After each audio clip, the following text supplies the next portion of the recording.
Bulletin से परमेष्टि भगवान की तरंग से परमेष्टि भगवान की फूलनेट पार्श्वनाथ भगवान की रविंद्र भगवान की शांतिनाथ भगवान की काशीनाथ महावीर भगवान की लोकेश्वर बाहुबली भगवान की चौबीस तीर्थंकर भगवंतों की आचार्य श्री कुंकुम गुरुदेव की आचार्य गुरुदेव श्री देवव्रत जी महाराज की भाई गुरुदेव श्री जयवीर जी महाराज की समस्त आचार्यों की नीलकंठ महाराज की बाबा साहब निर्माणी माता की 64 वृद्धि विधान की जैन धर्म की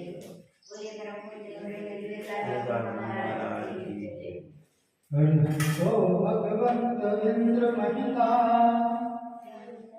हरिहंतो भगवंत इंद्र महिता सिद्धाच सिद्धेश्वरा आचार्य जय शासन प्रतिकरा पूजा उपाध्याय का श्री सिद्धांत सुपाठ का मुनिवरा रत्नत्रय राधिका पंचैते परमेष्ठिरा प्रतिदिनं कुर्वन्तु ते मंगलम् कुर्वन्तु नो मंगलम् इत्थं श्रीजनमङ्गलं सगमितं सौभाग्य संपत्करम् कल्याणेषु महोत्सवेषु तीर्थंकराणां ये श्रवन्ति पठन्ति तैश्च सुहृदैः धर्मार्थिकामान्विता लक्ष्मीराश्रयते व्यपायरहिता निर्वाणलक्ष्मीरति निर्वाणलक्ष्मीरति निर्वाणलक्ष्मीरति दिखाजो ये प्रथम खड़े जो पार धन्य जिनेश्वर देव तुम नाशे कर्म जुआर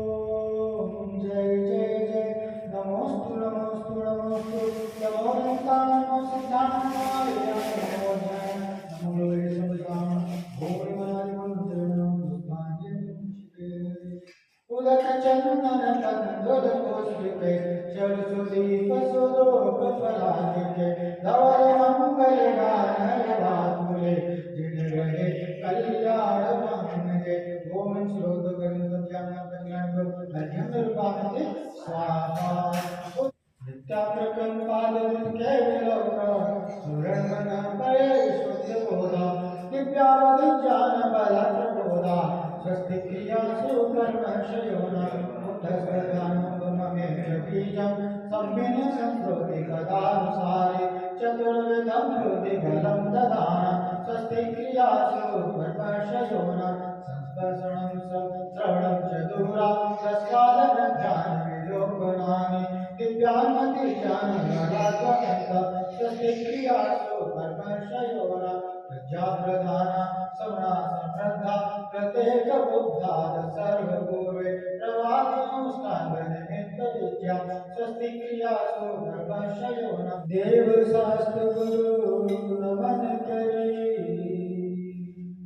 विसिद्ध कर ध्याय सिद्ध सिद्धराजत सदा नमः चित्त गुरुसाय नमः चित्त गुरुसाय नमः चित्त गुरुसाय ओम ह्रीं श्री देव शास्त्र विद्वान शब्द सदर्शनदान चित्तनिष्ठ अत्र अवतर सबो सठान अत्र कृष्ण स्थापना अत्र मत्सनितं भवसर्सनिधिकं करे पुष्पांजलिं छिके केन चंद के समान चितान लाएंगे चर्च के समीप सार पृथ्वी को रचाएंगे पार्श्वनाथ देव से आपकी करो सदा दीजिए निवास मोक्ष भूलिए ने कदा ओम श्री कृष्ण के पावन इंद्र अक्षय प्राप्त स्थान पावती स्वाहा 64 विधान पूजा प्रारंभ करें स्थापना करेंगे यह संसार असार कहाँ इसमें नहीं है कुछ भी सार सजन और परिजन धरती त्याग बने साधु अनिवार उत्तम संयम तप के द्वारा पाए श्रेष्ठ विद्या संत रत्नत्रय के धारी पावन ईश्वर होते हैं उन्नत तीन लोक में रिद्धिकार विशेष आह्वान करते हम चरण झुका दे शीश। ओम ह्रीं चतुष्षष्टि रिद्धिकार मनीश्वर अत्र अवतर अवतर समोषठान अत्र केशे घटस्थापनम अत्र संतो अवसरसनिधि क्रम पांडुं कुंचिते। नाथ आपके द्वार पर पूरी होती आस, शांति धारा दे शिवपुर पाने मां। शांति शांति धारा जल की धारा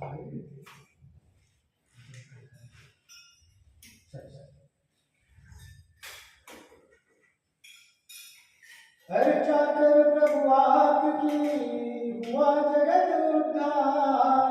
पुष्पांजलि करते हम पाने भवदरी पार।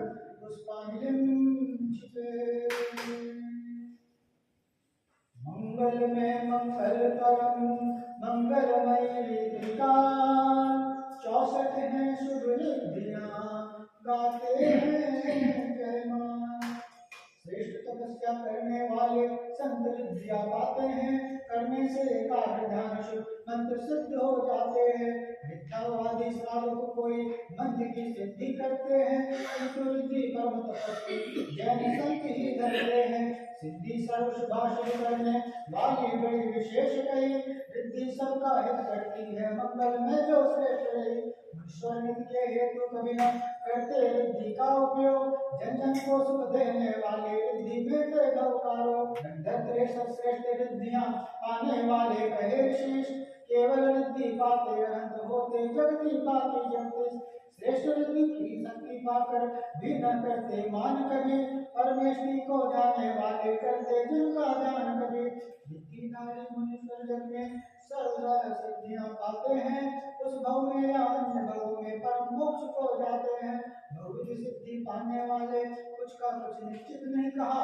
मुक्ति पावे या न पावे ऐसा निश्चित नहीं रहा।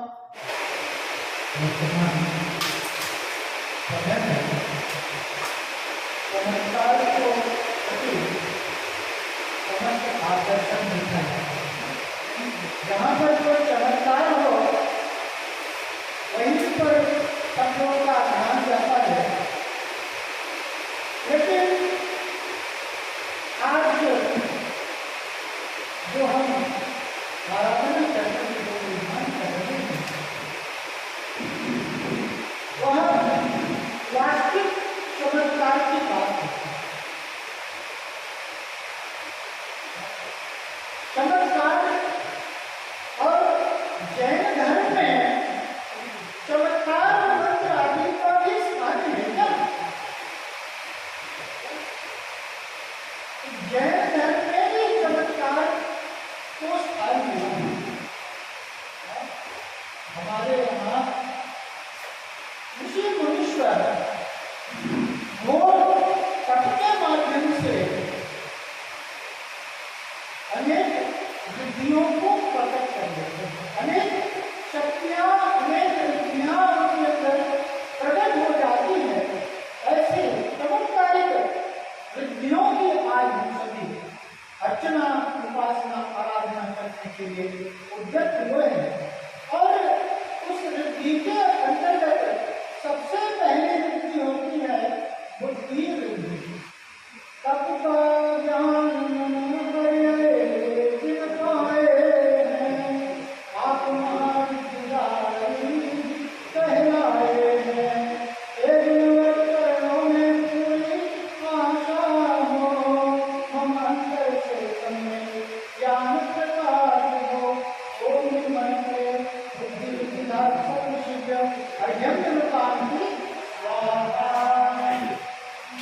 अभी हम लोगों ने बुद्धि रिद्धि की अर्चना की, जिसके अंतर्गत एक कहते सभी रिद्धियां अपन जानते हैं। सबसे पहले रिद्धि है अवधि ज्ञान रिद्धि,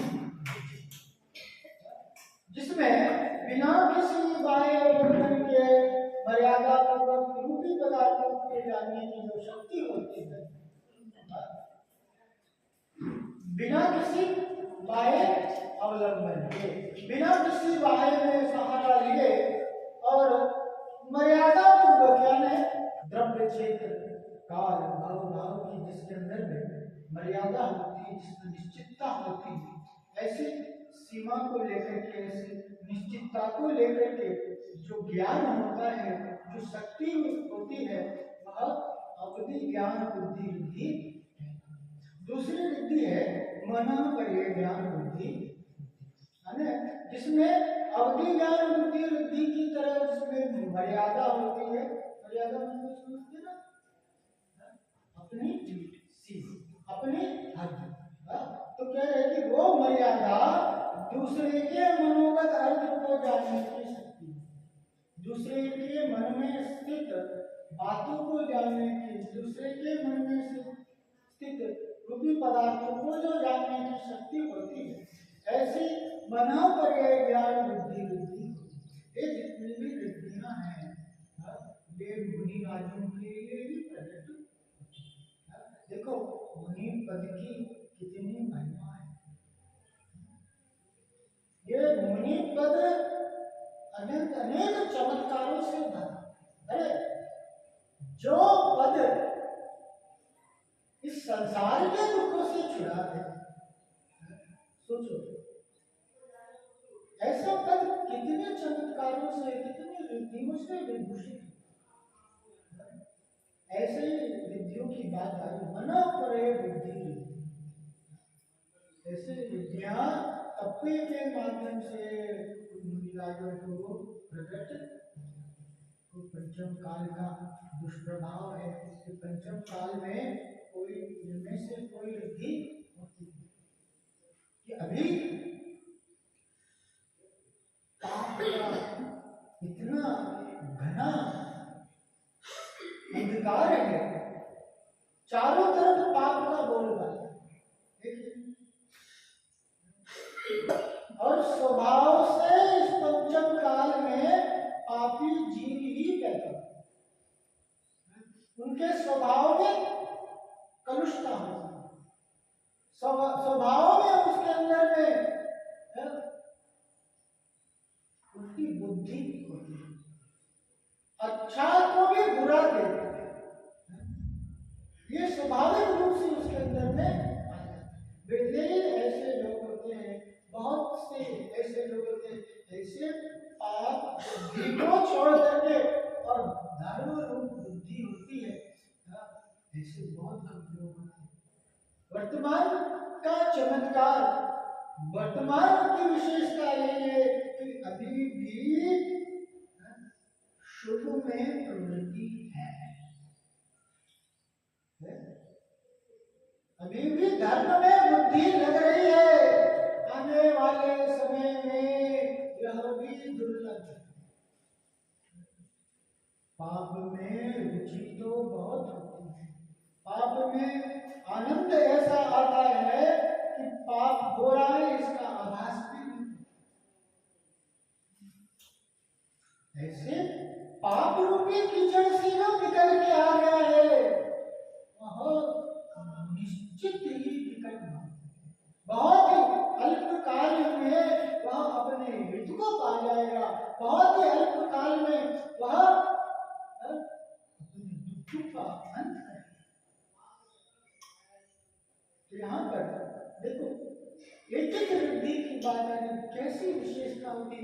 यहाँ कोई बनावटी बना नहीं, जैन दर्शन में कोई बनावटी बना नहीं है, ये तंत्र मंत्र आदि का कोई स्थान नहीं है। ये देखो ये सारी जो रिद्धियां है ये वास्तविक रिद्धियां होती हैं, ये वास्तविक रिद्धियां मुनिराजों के प्रकट हो जाती है और उनको इन रिद्धियों का बहाना तक नहीं रहता, क्योंकि रिद्धि के लिए मुनि तब नहीं किया करते। उन्हें तो अपनी आत्मा का हित करना है, मुक्ति उनका लक्ष्य है, और रिद्धियों को पाना उनका उद्देश्य। ये रिद्धियां स्वतः ही उनके अंदर में प्रकट हो जाता है। तीसरी वृद्धि है केवल ज्ञान बुद्धि वृद्धि है, यानी जिसमें समस्त द्रव्य और उनकी अनंत पर्याय कालवृद्धि उनकी ज्ञान में झलकती है। ऐसी शक्ति का प्रकट होना जाना केवल ज्ञान बुद्धि वृद्धि है। फिर चौथी बुद्धि वृद्धि है बीज बुद्धि, यानी एक ही बीज पद को ग्रहण करके उस पद के आश्रय से संपूर्ण श्रुति का विचार करने वाली, कि एक ही बीज अक्षर होता है, एक बीज अक्षर एक अक्षर को पढ़ करके एक पद को पढ़ करके संपूर्ण सूत्र का ज्ञान हो जाना, ऐसी वृद्धि प्रकट हो जाना, ऐसी शक्ति का प्रकट हो जाना बीज बुद्धि वृद्धि कहते हैं।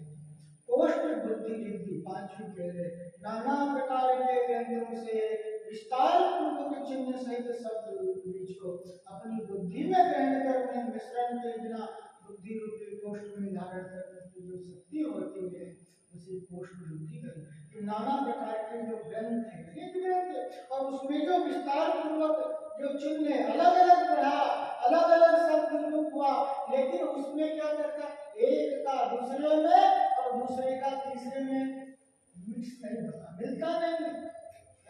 कह रहे कि अपनी बुद्धि में जो उन्हें बिना मिश्रण के जो ग्रहण करे, बहुत सी बातें जानने में तो सब खिचड़ी हो जाती है। आराम से धीरे धीरे बोलो, धीरे धीरे बोलो, क्या धीरे धीरे बोलोगे तो बात समझ में आएगी। लेकिन वहाँ कोष्ठ बुद्धि की महिमा है कि सब कुछ सुन रहे, इधर का भी जान लिया उधर का भी जान लिया, लेकिन उनको ऐसी बुद्धि होती है कि जो जैसा विषय है, जिस ग्रंथ का जो विषय है, सो उस विषय के अनुरूप उनके लिए ज्ञान होता है। कोई भी इसका उसमें उसका इसमें मिक्स नहीं होता, मिलावट नहीं होता। ऐसे कोष्ठ बुद्धि वृद्धि होती है।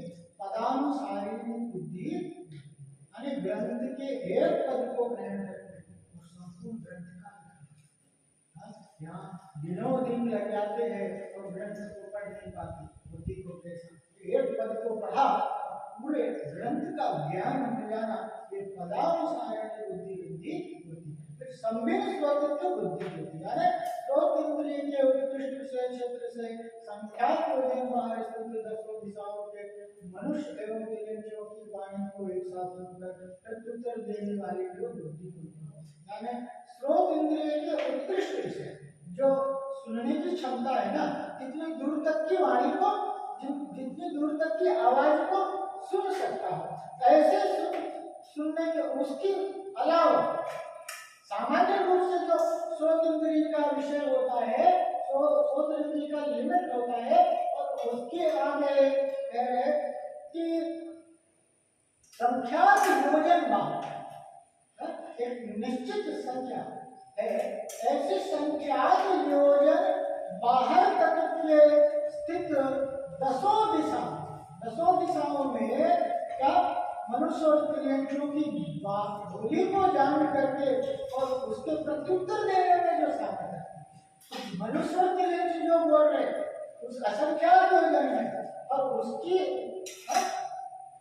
प्रत्युत्तर देना हमें तो सुनाई देता है कहाँ तक, यहाँ से वहाँ थोड़ी दूर तक का सुनाई, और उनके लिए कहाँ उससे भी आगे असंख्यात योजन तक का उनको सुनाई भी देता है और उसका वो प्रत्युत्तर जवाब भी देने की जो क्षमता होती है वह सम्यक स्वतंत्र बुद्धि होती है।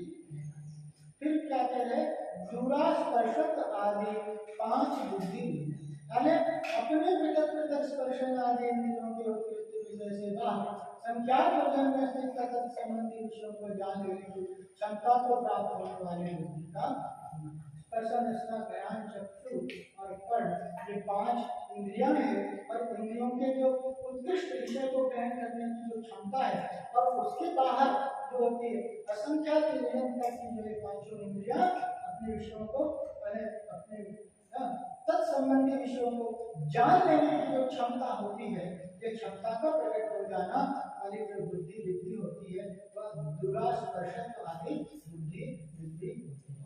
अब क्या कह रहे हैं 10 पूर्णित बुद्धि वृद्धि, यानी 10 पूर्वों का ज्ञान कराने वाली जो बुद्धि 10 पूर्व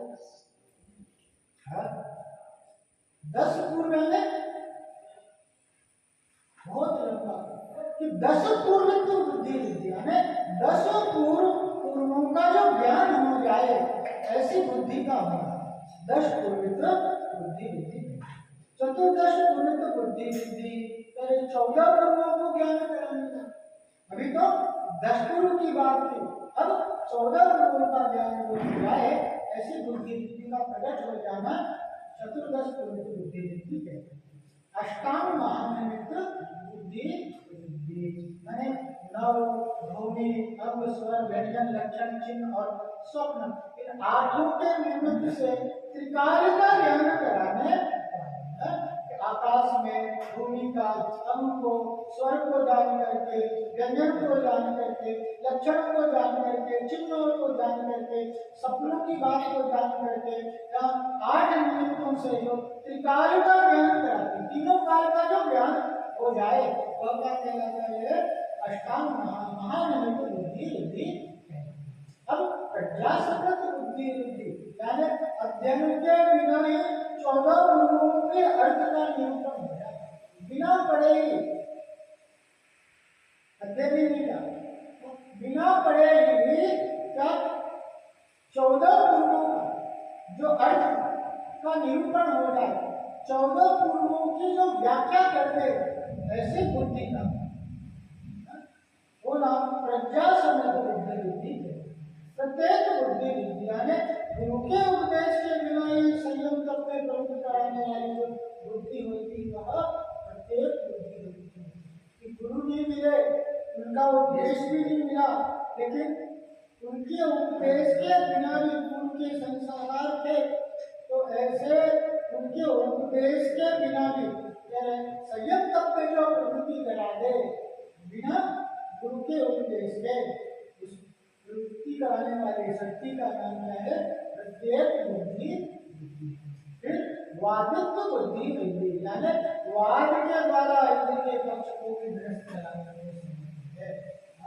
इंद्र महाज्ञानी है इसका महाज्ञानी होता है वेदों का देव जो होता है ऐसे इंद्र को भी वाद के माध्यम से वाद में जो परास्त कर दे तो कौन मेरा वो बुद्धि बुद्धि कहलाती है वादित्व बुद्धि बुद्धि। इस प्रकार से अपन ने बुद्धि बुद्धि की रचना करी और उसके बारे में जाना। अब आगे पूर्ण जाएंगे बुद्धि बुद्धि के वेद 18 गाए सम्यक तब कर ईश्वर जो प्रगटाए श्री जीवन की पूजा करते भाव से हम भी अर्चा करने आए जाओ से ओम अष्टादश भेद युक्त बुद्धि बुद्धिदार सब ऋषि जो पूर्ण अर्घ्यम निरूपामि स्वाहा।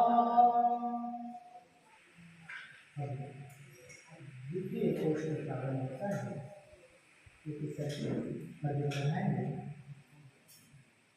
बुद्धि विक्रिया के हम 11 भेद प्रदान पुष्पांजलि करते यहाँ करने को गुणगान विद्या कोष्ठ करी पुष्पांजलि छिपे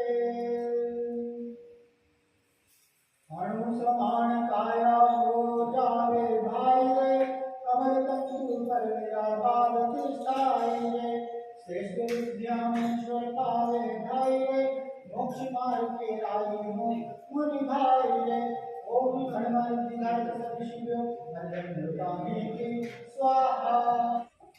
अधीर बनने विद्या बुद्धि की आराधना की विधान किया रचना की।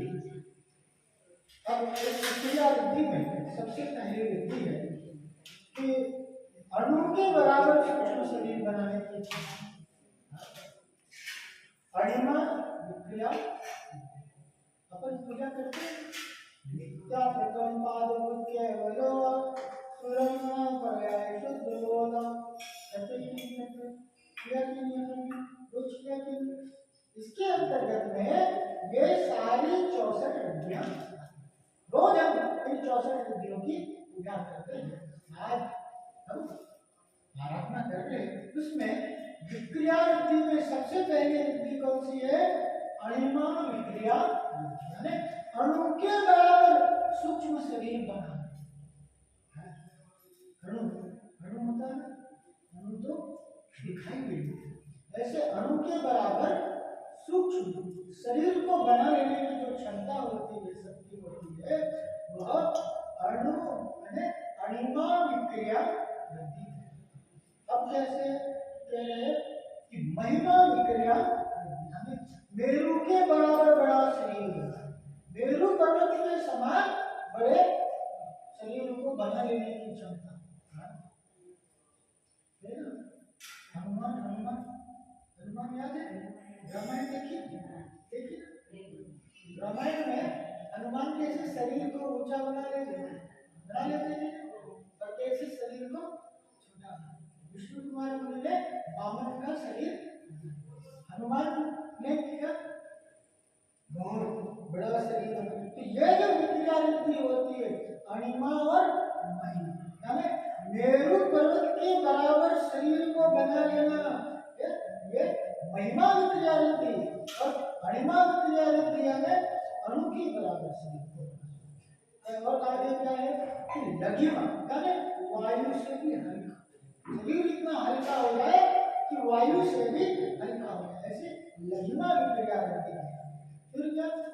गरिमा यानी वज्र से भी भारी शरीर को बनाते हैं।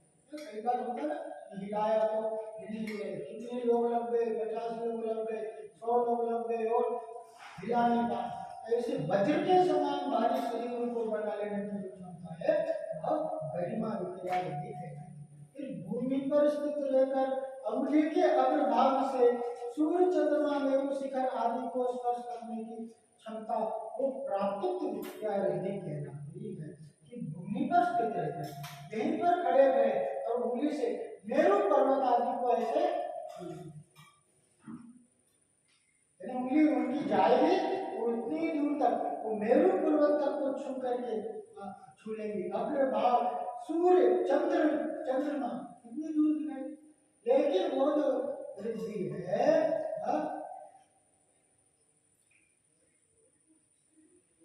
प्राप्ति विक्रिया वृद्धि है, वो वृद्धि क्या कर सकती है कि सूर्य, चंद्र आदि को उंगली के अग्रभाग से छू लेने की, उसको क्या कहते हैं?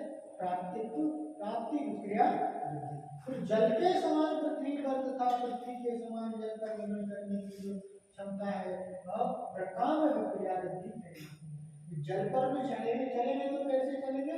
जैसे पृथ्वी पर चल के जाते हैं ऐसे जल पर चले, और पृथ्वी पर चलेंगे तो जल के समान। पृथ्वी पर चलेंगे तो कैसे चलेंगे? जल के समान। जल पर चलने के समान पृथ्वी पर चल जाएंगे, और पृथ्वी पर चलेंगे तो जल के समान। समझ में आई बात? जैसे हम पृथ्वी पर चलते हैं तो पृथ्वी कैसे ठोस होती है? पृथ्वी ठोस होती है कितने आराम से चल जाते हैं, ऐसे जल पर वो ऐसे चलते हैं आराम से चल जाते हैं।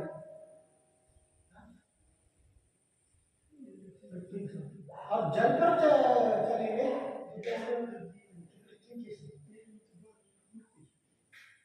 जल पर चलेंगे तो पृथ्वी के समान, और पृथ्वी पर चलेंगे तो जल के समान। ऐसे चलने की जो विद्या होती है वह प्रकाम विद्या वृद्धि कहलाती है। सब जगत में प्रबुद्ध बने जिससे वह ईशित क्रिया संपूर्ण जगत में उनकी प्रभुता होती है, उनकी ख्याति होती है, जिसके माध्यम से होती है जो क्या कहलाती है? ईशित क्रिया वृद्धि कहलाती है। फिर क्या? समस्त जीव समूह को वश में करने की क्षमता वशित क्रिया वृद्धि। सब कैसे हो जाते हैं? उनके अधीन हो जाते हैं, उनके वश में हो जाते हैं। तो ये जो वृत्ति है वो क्या कहलाती है? वशित्व। वो नहीं हिप्नोटिज्म नहीं, आजकल जो होते हैं वो हिप्नोटिज्म नहीं, नजर बंद कर लिया, वो सब अपने आप ही उनके वश में हो गया, ऐसा उनका स्वभाव होता है, ऐसी वृद्धि हो जाती है, ऐसी वृद्धि प्रकट होना जिससे जगत के समस्त जीव उनके वश में हो जाए। फिर आगे चले, शैल वृक्षादि के मध्य में होकर आकाश के समान गमन करने की जो क्षमता है, अप्रतिभाग किया रहती है। वृक्ष आदि के मध्य में होकर के और आकाश में गमन करने के, जैसे आकाश में गमन, एरोप्लेन कैसे आकाश में निर्बाध रूप से गमन करता है, ऐसे ही वृक्ष आदि के बीच रूप से जंगल होता है ना, घने वृक्ष, उसके मध्य में भी गुजरते चले जाएंगे तो भी बाधा से लेकर प्रतिघात विद्या क्रिया वृद्धि कहलाती है। एक साथ अनेक रूप घोड़ा गाय आदि बनने की क्षमता काम रूप वृद्धि, काम रूप वृद्धि यानी एक साथ अनेक रूप बना, एक घोड़ा है, गाय है, अनेक रूप बना ले तो क्या काम रूप बुद्धि रिद्धि कहलाती। और क्या कहते हैं कि अंतर ध्यान विद्या वृद्धि, दिख रहे थे अचानक दिखना बंद हो गए, अंतर ध्यान हो गया। गाय मिस्टर इंडिया गायब हो जाता था, वो कहने लेता था, घड़ी कहने लेता था, अब गायब हो गया। यहाँ तो घड़ी वगैरह पहनने की आवश्यकता नहीं है, उनके अंदर वृद्धि ऐसी होती है कि वे अंतर्ध्यान दिखाई नहीं देते। इस प्रकार से ये अपन ने क्रिया वृद्धि के बारे में जाना। अब आगे की वृद्धि देखते हैं। क्रिया वृद्धि के हम वेद कहे न खास, पुष्पांजलि करते यहाँ ओए पूरी आस। तृतीया कष्ट करी पुष्पांजलि जंघाचार्य वृद्धिधारी, गगन गमन करते अभिकारी, भूखे ऊपर चलने वाले वृद्धिधर मुनि रहे निराले। ओम जंघाचार्य वृद्धिधारी सर्वशिवो अर्घ्य निरुपामीति स्वाहा। क्रिया वृद्धि की आराधना की, उसमें सबसे पहले एक आसन पर बैठे अथवा खड़े हुए भी आकाश में गमन करने की जो क्षमता है, नमस्ते वाले उच्चारण वृद्धि। एक स्थान पर एक आसन में बैठे हैं, ऐसे बैठे ना पद्मासन में, पद्मासन में बैठे हुए हैं या खड़े हुए हैं, तो वैसे के ही वैसे आकाश में गमन करते, बैठ चल खड़े हैं क्योंकि पाँव आगे पीछे नहीं होती, ऐसे खड़े खड़े ऐसे ऐसे आकाश में गमन करते, और बैठे भी हैं तो बैठे बैठे ऐसे आकाश में गमन करते हैं। तो ये जो क्षमता प्रकट हो जाती है उसे कहते हैं नमस्ते गाने को चारण क्रिया, क्रिया वृद्धि। नमस्ते गाने को चारण क्रिया वृद्धि कहलाती है। अब आगे जल कायम जीवों को बाधा न पहुंचाते हुए इच्छानुसार जल और होश बर्बादी में गमन करने की जो क्षमता है वह जल चारण क्रिया वृद्धि कहलाती है। जल का एक जीव होता है, पृथ्वी का एक, अग्नि का एक, जल का एक, वायु का एक और वनस्पति का एक। इसी प्रकार से जल में जो बहुत सारे जल का एक जीव रहते हैं, जिनकी जल ही काया हो, वो कौन सी कहलाते हैं? जल काया। ऐसे जल का एक शरीरधारी जीव जो होते हैं उनको किसी भी प्रकार की बाधा नहीं पहुंचती। अपने यहाँ जल है ना जमीन पर, उस पर अनावश्यक चलने का निषेध किया। अप्रसुत जल है ना जमीन पर, उस पर अगर चलते हैं तो जल कायिक जीवों का घात होता है। इसलिए जहाँ सूखा जमीन हो तो सूखे जमीन पर चलने का आता है, तो वहां पर निराश क्या होते हैं, वो जल पर भी चलते हैं लेकिन उन जल कायिक जीवों को घात नहीं होता, उनको कोई नुकसान नहीं होता। ये क्या कहलाती है? जल का बाधा नहीं पहुंचे। और कह रहे जल हो, कोहरा हो, तो कहते कोहरा को क्या कहते हैं? फोग। फोग कहते क्या कहते हैं उसको? सुबह सुबह वो कोहरा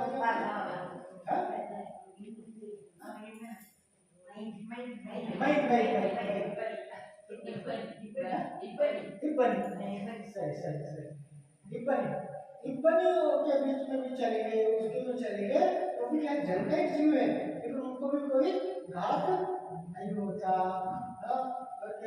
ओस ओस ओस टपकते हैं ना, सुबह सुबह देखिए ना, ओस के बूंद गिरते रहते हैं कई बार।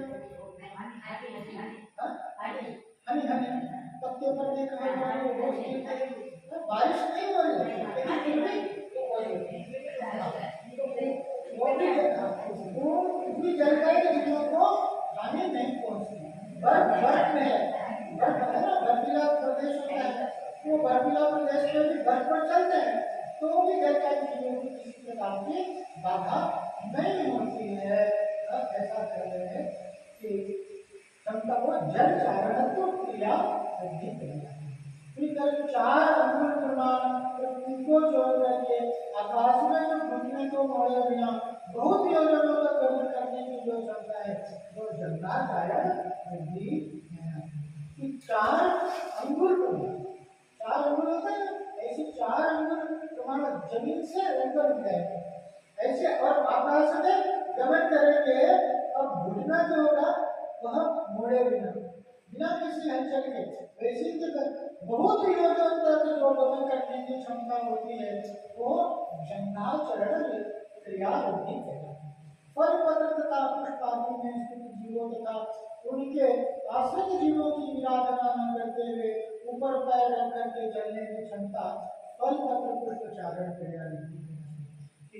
फल पर चढ़ेंगे, पत्ते पर चढ़ेंगे, पुष्प पर चलेंगे तो भी उनको कोई घात हो नहीं। फल पर चढ़ो तो फल पिचक जाए, तो पका हुआ फल मिलता है ना, आम और पत्ते पत्ते में फल रहते तो पिचक जाए। तो उनके चलने से फल हो चाहे पत्ता हो तरह की उसके कोई उनको घात नहीं पहुंचता। फल आदि पर चलने के बाद भी उनको कोई घात नहीं होता। पुष्प है, फूल पर चलेंगे तो फूल को भी कोई फूल वैसा का वैसा, फूल पर पाँव रख दिया तो कैसा मसला आ जाता है।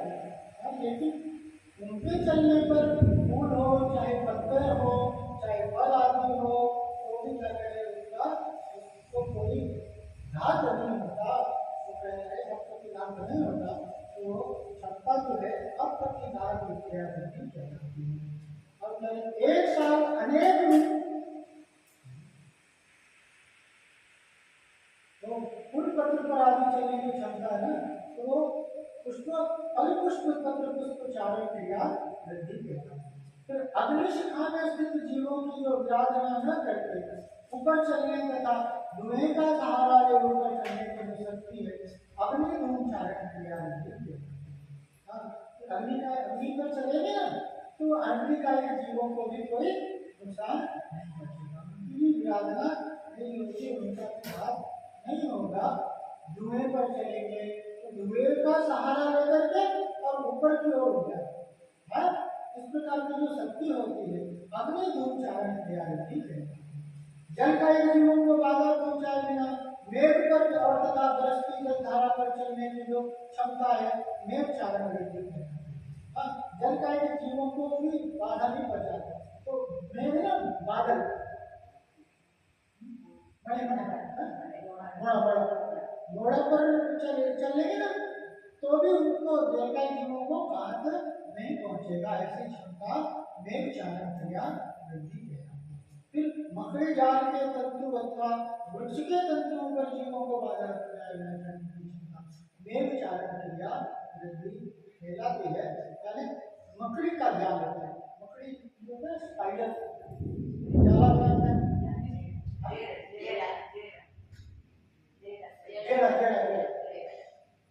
जेड़ा तो उसके ऊपर से चलेंगे, जड़ों के ऊपर चलेंगे तो भी उसको कोई नुकसान, वो तो वैसा ना वैसा है।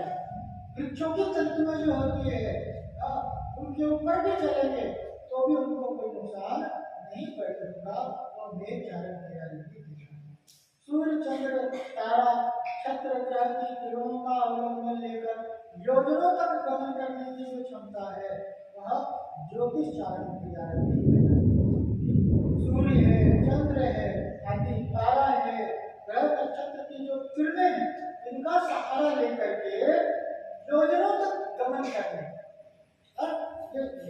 सूर्य चंद्र ग्रह नक्षत्र आदि जो है ना, ये ज्योतिष देव कहलाते हैं। और इन ज्योतिष देवों की जो किरणें होती है, उनका सहारा लेकर के जो गमन करने की क्षमता है, वो ज्योतिष चारण क्रिया नदी कहलाती है। फिर वायु की पंक्ति के सहारे पुरुषों तक चलने की क्षमता मरुचारण है। वायु की जो पंक्तियां होती है, बहुत वायु की जो लहरें होती है, और उनका सहारा लेकर के जो कोसों तक चलने की जो क्षमता है, वह मरुचारण क्रिया नदी कहलाती है। इस प्रकार से अपने 9 प्रकार की जो क्रिया नदी के भेद है, उनको जाना। आगे चतुर्थ कोष्ठ को उसके पहले अपन तीसरे कोष्ठ का अध्ययन चलाएंगे। क्रिया कारण वृद्धि यदि से जानो, भेद वृद्धि के नो शुभ मानो। वृद्धि से ऊपर चलने वाले, वृद्धि दरुण रहे निराले। ओम ह्रीं नौ भेद उच्चारण वृद्धि कारक, सर्व शीघ्रो पूर्ण अर्घ्य निरूपाणि स्वाहा।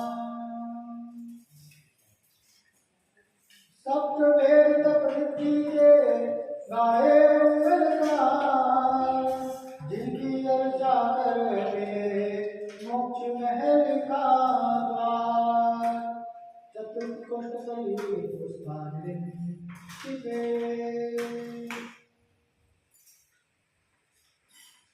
क्रमशः उपवास बढ़ावे, तप वृद्धि मुनि पावे। मुनि तप वृद्धि के दारे, जिनके पद हो जो हमारे। ओम ह्रीं तप वृद्धि घाट, सर्व शीघ्रो अर्घ्यं निरूपामि ते स्वाहा। तप वृद्धि के बारे में जानते हैं। दीक्षा उपवास को आदि पर मरण पर्यंत वैदिक उपवास सिद्धि करने की शक्ति उग्र तप वृद्धि है। जैसे दीक्षा के समय जो उपवास किया, जब दीक्षा होती है तो फिर आहार बनते हैं। दीक्षा की भी करें, हमें दीक्षा में देखना, कभी मौका लगे तो जरूर देखना। कभी होते हैं बात करते हैं, दीक्षा होती है, कभी टीवी पर भी कई बात आता है उसको। तो यदि संभव हो तो प्रत्यक्ष वहाँ पर जाकर के देखना, नहीं तो टीवी पर तो जरूर देखना। तो ज़्यादा दूर नहीं है, पास में जो दीक्षा होती है, अभी हमारे भविष्य में दीक्षा 2018 होती है। कभी भी देखते मौका लगेगा तो छोड़ना नहीं, एक बार दीक्षा जरूर होगी, अद्भुत दृश्य देखना। ऐसे दीक्षा को देखने से हमारे अंदर में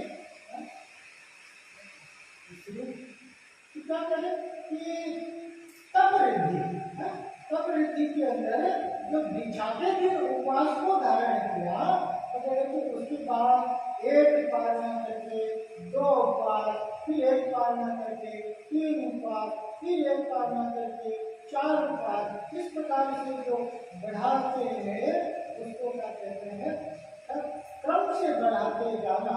ये जो शक्ति होती है तप वृद्धि के अंतर्गत में आती है।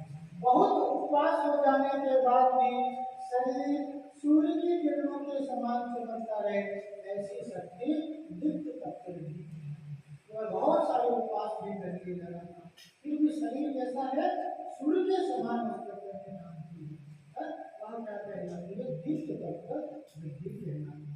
फिर तपे लोहे पर गिरी जल के बूंद के समान, आया हुआ अनादि सब क्षीण हो जाए, अर्थात मल मूत्र आदि के परिणाम हो, ऐसी शक्ति है तप वृद्धि। लोहा तपवाते हैं कैसा, लाल लोहा हो गया था, लोहा को क्या कहते हैं, लोखंड बोलते हैं, कभी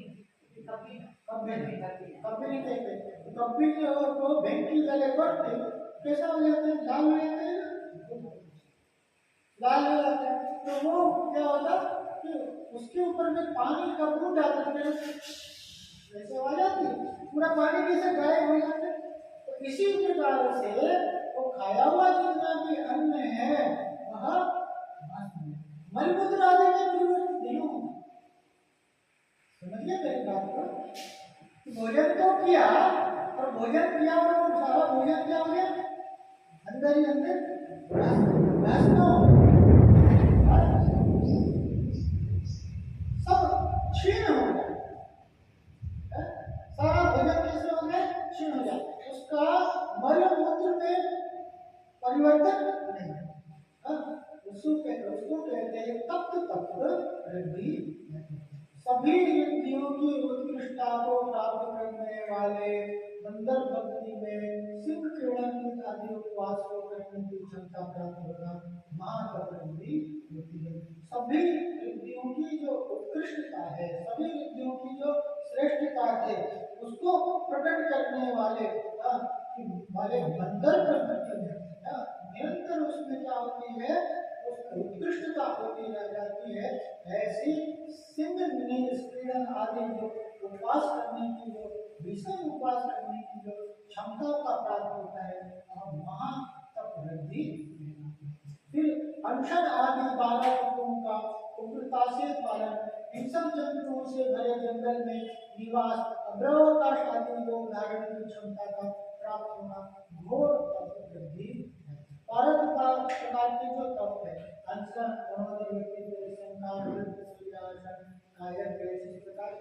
जो बाह्य तप है वो उग्रता से उसकी उच्चता से जो पालन करना और हिंसक जंतुओं से भरे हुए जंगल में निवास करना, शेर भालू चीता आदि जो है उनके बीच में भी रहना, और अभ्रवाकाश आदि वृद्धि यानी घोर वर्षा हो रही है और उस समय ऐसा पेड़ के नीचे खड़े होकर के तप कर रहे हैं, भयंकर ठंड है और नदी के किनारे बैठ करके तप कर रहे हैं।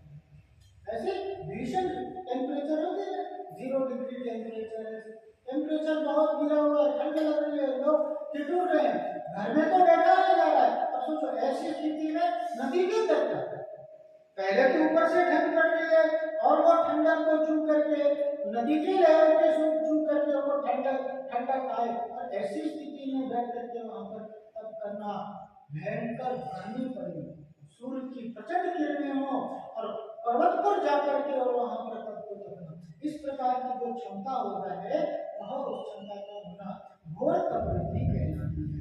फिर क्या है, अनुभव एवं व्यक्तिगत तप से सहित 3 लोक के सहारे की शक्ति से युक्त कटुक शिला अग्नि आदि बरसाने में समर्थ, समुद्र की जल राशि को सुखा देने में समर्थ घोर पराक्रम तपवृद्धि है। अनुभव एवं व्यक्तिगत तप से अपनी अनुभूति और तप की वृद्धि के साथ तीनों लोगों के संहार की शक्ति, तीनों लोगों को नष्ट करने की शक्ति होती है।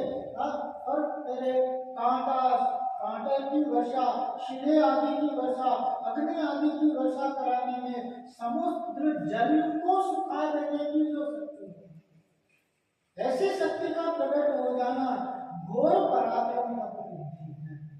लेकिन ये सारी योजना प्रकट भी हो जावे तो भी उसका उपयोग इतनी शक्ति है कि तीनों लोगों का संहार भी करे, इतनी शक्ति है कि समुद्र के जल को भी सुखाए, इतनी शक्ति है कि शिला आदि की वर्षा हो जाए, इतनी शक्ति है कि अग्नि की बारिश कर दे। लेकिन ऐसी शक्ति जो विध्वंस का कार्य करे, ऐसी शक्ति को करके भी वो उस शक्ति का उपयोग नहीं करते। जिस रिद्धि के निमित्त से दुष्स्वप्न नष्ट हो जाते, अविश्वर ब्रह्मचर्य का पालन हो, उन्हीं के रहने वाले क्षेत्र में चौराधिक बाध है, अकाल एवं महायुद्ध आदि न हो, अघोर ब्रह्मचर्य रिद्धि का वृद्धि है। दुष्स्वप्न नष्ट हो जाते हैं, जहाँ पर वो मुनि रहते हैं वहाँ पर किसी भी प्रकार का बुरे सपने नहीं आते। फिर क्या है, अविश्वर ब्रह्मचर्य व्रत का पालन, और उस क्षेत्र में चोर आदि की बाधाएं, चोरी नहीं होती, अकाल नहीं पड़ता, युद्ध नहीं होता, झगड़े फसाद नहीं होता। मैत्री का माहौल रहता है, प्रीति प्रेम का माहौल रहता है, ऐसा अघोर ब्रह्मचारी को तपवृद्धि कहलाती है। इस प्रकार से तपवृद्धि की अर्चना और उसकी जानकारी को बनने पाया। तप सप्तऋद्धियां आए, मुनिवर पाए शिवदाए, मुनि तपवृद्धि के दाए, जिनके पद दो हमारे। ओम सप्तभेदयुक्त तपवृद्धि धारक सत शिव पूर्ण अर्जन पार्वती स्वाहा।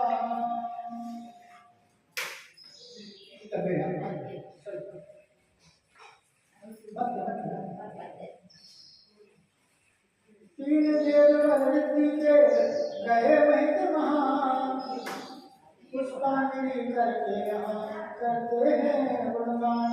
पंचम कोष्ठ भरी पुष्पांजलि मन चल वृद्धि प्रगटाए, मुनि बात सामसुत पाए, मुनि बल वृद्धि के धारे, जिनके पद दो हमारे। ओम मंगल विधाय सब शिव्यो अर्घ्य कांति स्वाहा।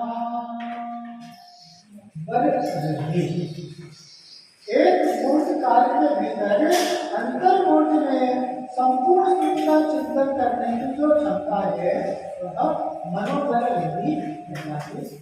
अरे एक मूर्त काल के भी एक मूर्ति के काल एक मूर्ति के काल का है 48 मिनट का एक मूर्त होता है, और इसके काल इस 48 मिनट और 1 मिनट के अंदर 48 मिनट के अंदर में एक अंतर्मुख में संपूर्ण सुंदर चिंतन करने, सुंदर सुंदर चिंतन करने की जो क्षमता है उसे कहते हैं मनोबल वृद्धि। इस वृद्धि के गलत होने पर मुनि सर्व रहित अग्नि का उत्पन्न होता हुआ पूर्ण नाश में काल के भीतर संपूर्ण को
मीठा मीठा मन भी कैसा हो जाए, मधुर अमृत और दूध के समान, अमृत के समान मीठा हो जाए, निर्मल हो जाए, इसके समान मीठ हो जाए, ऐसे परिणाम को प्राप्त हो जाए।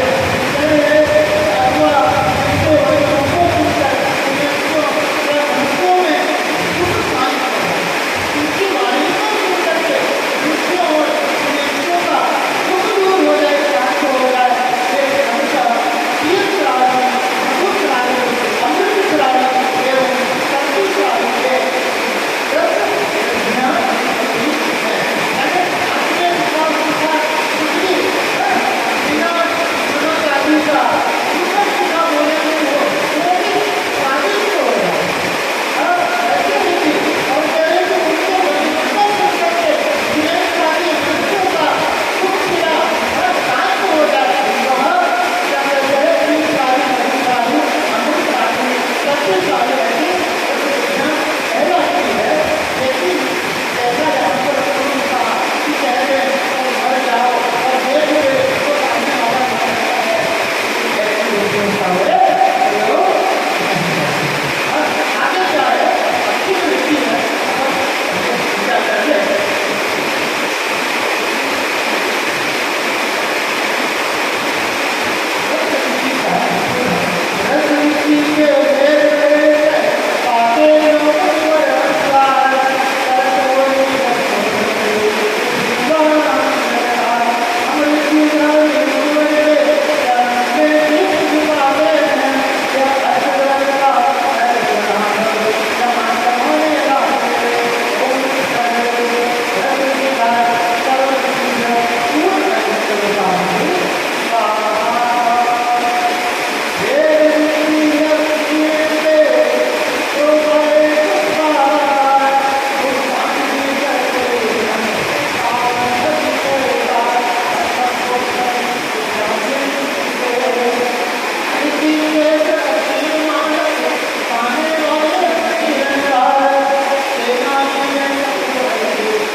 तीसरे प्रभाव से मनुष्य आहार के पश्चात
देवता